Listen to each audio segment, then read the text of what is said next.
When I talk to people involved in the vetting, they have no confidence at all in the people that are being allowed in.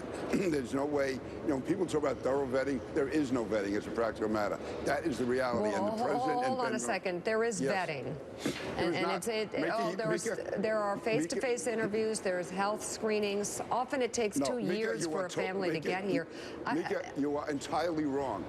There is not one single question which countries they are. The ones with a substantial jihadist movement and a growing population of people who revel in the sight of blood-spilled streets in any free country. And our next guest believes this is where we need to begin our quest to stop those who would terrorize innocents. He has introduced legislation calling for an immediate moratorium on the U.S. issuing visas to refugees coming from these countries. But are we missing the point of not buying into what terrorists want? And what about those who are already living in our midst? Always a pleasure to speak with the Republican candidate for president and senator from Kentucky, Rand Paul. Senator, I want to thank you so much for joining us, and I want to start out with exactly what Peter King said on MSNBC this morning. He said there is no vetting. There is not a proper vetting process. So is that not the reason why too many killers are slipping by our intelligence and our authorities? What you're proposing is the common sense thing to do right now. Well, I think to make our country safer, the first thing we ought to do is not admit people who hate us and want to do us harm. It's not always easy to tell who these people are at first blush, but I can tell you that there have been at least 2 prominent examples of refugees coming here and then wanting to attack us. The Boston bombers, the brothers, came here as refugees. We admitted them, gave them welfare, took care of them, let them go to our best schools, and then they tried to kill us.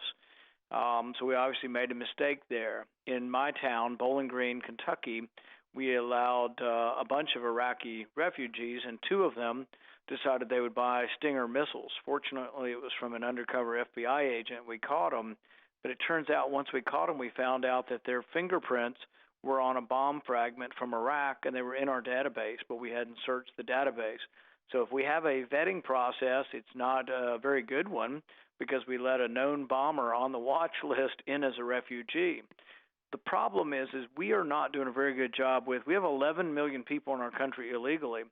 40% of them are overstays on visas. Well, if we know that, why aren't we calling them up and saying, you've overstayed your visa, it's time to go home? We don't have the ability to do it. So I would say, why keep adding more people to a situation that we're not in charge of now? We have hundreds of thousands of students here from the Middle East. Do we know they're in college? Do we know they haven't overstayed their visa? Have we told them it's time to go home? Same for tourist visas. So I would say let's stop it all and put a moratorium on it all, not just the refugees, but all immigrants, visitors, and students. Until we know what's going on, we should put a stop to it if they're coming from countries that have large jihadist movements. And that's about 35 countries that we've listed in the bill. Is it not fair to say that we're not talking about being inhumane here? We're talking about protecting Americans. And that, of course, then leads to the NSA right now, and they indicating that they need to do more data mining. So let's put those 2 things together here. Would you agree that we need to spend more time surveilling, more data mining, more intelligence, more time spent finding out who these people are? I'm for looking at more records of terrorists, but less records of innocent Americans. So I don't agree with sort of the mindless, warrantless looking at all Americans' records. And one of the interesting things, you heard all this squawking by these big defenders of more surveillance without warrants.